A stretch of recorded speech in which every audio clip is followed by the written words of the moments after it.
डाइटलोव पास, एक ऐसा रहस्य जिसने दुनिया को चौंका दिया। ये जगह जितनी खूबसूरत है उतनी ही खतरनाक भी मानी जाती है। यहाँ की बर्फीली वादियों में छुपा है एक ऐसा राज जिसे आज तक कोई पूरी तरह सुलझा नहीं पाया। फरवरी 1969, रूस के यूराल पहाड़, कड़ाके की ठंड, बर्फ से ढकी चोटियां और चारों ओर सन्नाटा। इसी माहौल में शुरू हुई थी एक साहसी यात्रा जिसका अंजाम किसी ने नहीं सोचा था। 9 अनुभवी हाइकर्स, जिनमें महिलाएं और पुरुष दोनों थे, बर्फीली रात में अपने तंबू में सो रहे थे। वे सब रोमांच और चुनौती की तलाश में निकले थे, लेकिन उन्हें नहीं पता था कि आगे क्या इंतजार कर रहा है। अचानक कुछ ऐसा हुआ कि वे सब तंबू को अंदर से फाड़कर बिना कपड़ों के जानलेवा ठंड में भाग निकले। उनकी घबराहट और डर का अंदाजा इसी बात से लगाया जा सकता है कि वे अपने जरूरी सामान भी छोड़ गए। जब हफ्तों बाद बचाव दल पहुंचा तो तंबू अंदर से कटा मिला। सारा सामान वहीं पड़ा था, हर चीज अपनी जगह थी, लेकिन हाइकर्स गायब थे। हाइकर्स के शव दूर दूर, कुछ बिना कपड़ों के मिले, कुछ के शरीर बर्फ में दबे हुए थे, मानो वे किसी चीज से बचने की कोशिश कर रहे हों। उनकी मौत सिर्फ ठंड से नहीं हुई थी। कुछ के शरीर पर भयानक चोटें थीं, लेकिन संघर्ष के कोई निशान नहीं थे। कुछ की हड्डियां टूटी थीं, जैसे उन पर कोई भारी चीज गिरी हो, पर आसपास ऐसा कुछ नहीं मिला। दशकों से वैज्ञानिक, जांचकर्ता और आम लोग यही सोचते रह गए, उस रात क्या हुआ था? क्या वे किसी डरावनी ताकत के शिकार हुए या कोई और वजह थी? क्या वे किसी प्राकृतिक आपदा के शिकार हुए, जैसे बर्फीला तूफान या हिमस्खलन, या किसी गुप्त सैन्य परीक्षण के? उस समय यह इलाका सेना की गतिविधियों के लिए भी जाना जाता था, या फिर उनका सामना किसी अनजानी ताकत से हुआ। कुछ लोग मानते हैं कि वहां कुछ अलौकिक घटित हुआ था। डाइटलोव पास आज भी डर और जिज्ञासा का नाम है।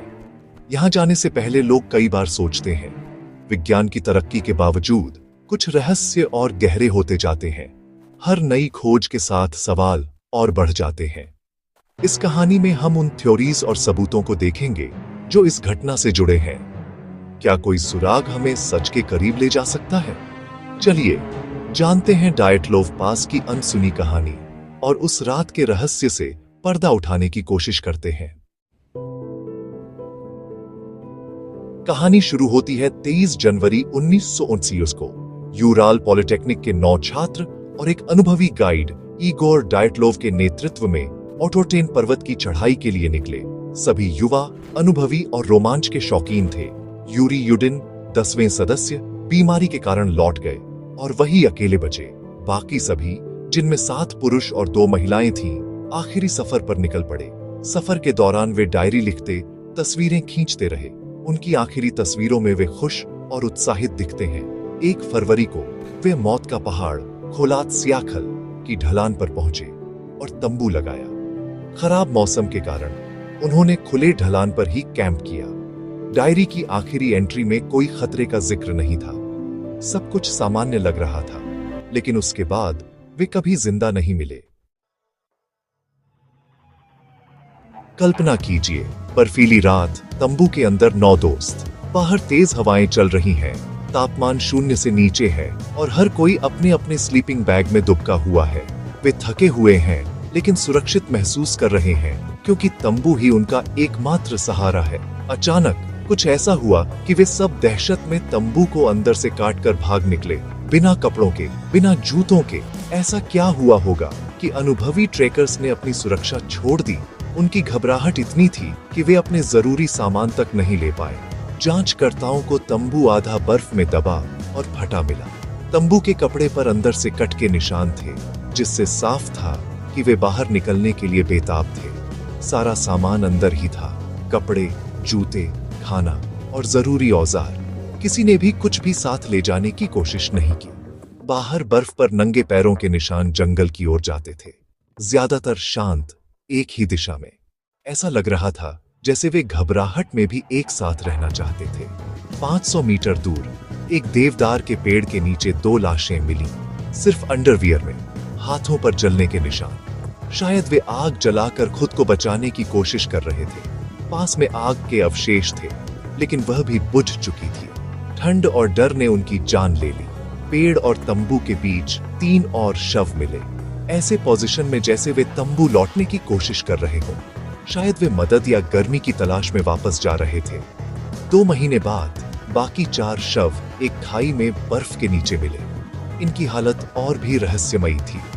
उनके शरीर पर भयानक अंदरूनी चोटें थीं, टूटी पसलियां, फ्रैक्चर और एक की जीभ गायब थी, लेकिन बाहर से कोई खरोंच नहीं।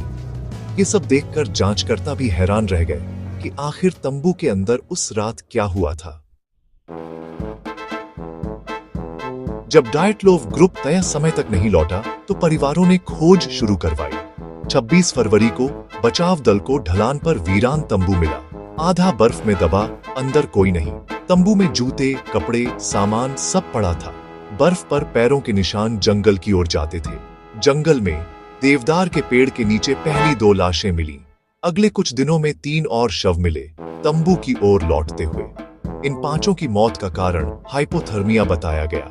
बाकी 4 का कोई पता नहीं चला। मई में बर्फ पिघलने पर बाकी 4 शव खाई में मिले, भयानक चोटों के साथ। कोई हमलावर या संघर्ष के निशान नहीं थे। इस खोज ने हादसे को रहस्य में बदल दिया, जो आज तक अनसुलझा है। पहली आधिकारिक थ्योरी थी हिमस्खलन। शायद रात में बर्फ का दबाव बढ़ा, हाइकर्स डरकर तंबू फाड़कर भागे।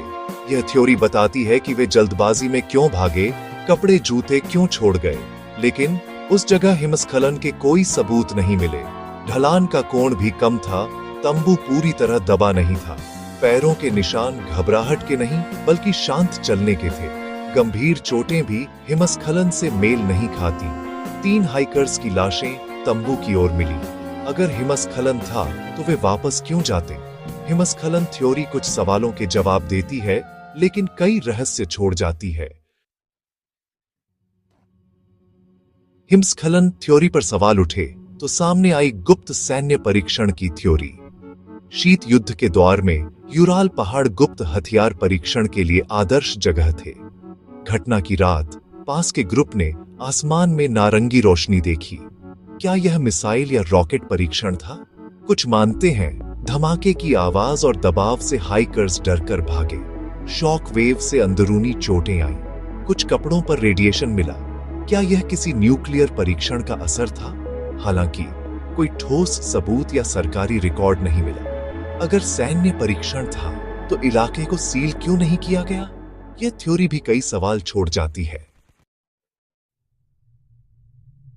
जब तर्क काम नहीं आया तो लोगों ने यूएफओ, एलियंस और अलौकिक ताकतों की थ्योरीज पर सोचना शुरू किया। घटना की रात आसमान में अजीब रोशनी देखी गई। क्या वे यूएफओ थे? क्या हाइकर्स का सामना किसी अनजानी ताकत से हुआ? कुछ मानते हैं किसी अज्ञात ताकत ने उन्हें मानसिक रूप से डरा दिया, इसलिए वे तंबू फाड़कर भागे। ल्यूडमिला की जीभ गायब थी, कुछ के बाल सफेद और त्वचा का रंग बदला हुआ था। क्या यह किसी अज्ञात ऊर्जा का असर था? हालांकि इन थ्योरीज के पक्ष में कोई ठोस सबूत नहीं है। रोशनी मिसाइल परीक्षण भी हो सकती थी, त्वचा का रंग ठंड का असर। फिर भी जब कोई तर्क फिट नहीं बैठता तो इंसान कल्पना की ओर जाता है। डायटलोव पास का रहस्य यही मजबूरी पैदा करता है। 65 साल बाद भी डायटलोव पास एक अनसुलझी पहेली है। ये घटना आज भी लोगों के मन में डर और जिज्ञासा दोनों पैदा करती है। हर साल नए शोध और थ्योरीज सामने आती हैं, लेकिन असली जवाब अब भी छुपा हुआ है।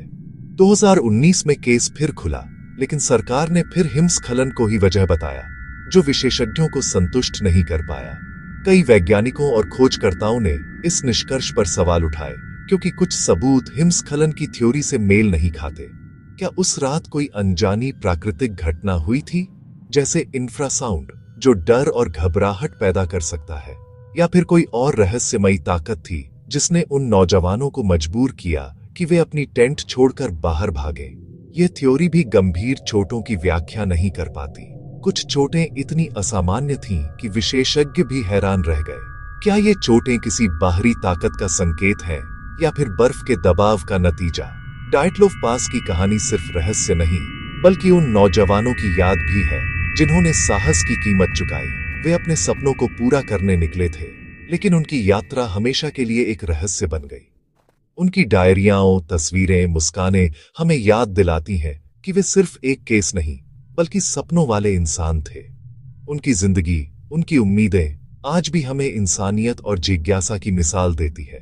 शायद हम कभी न जान पाए कि उस रात असल में क्या हुआ, लेकिन यह रहस्य हमें बार बार सोचने पर मजबूर करता है।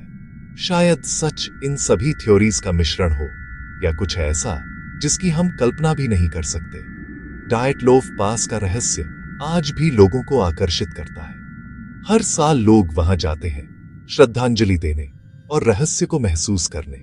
वे उस जगह की खामोशी में उन नौजवानों की हिम्मत और जिज्ञासा को महसूस करते हैं।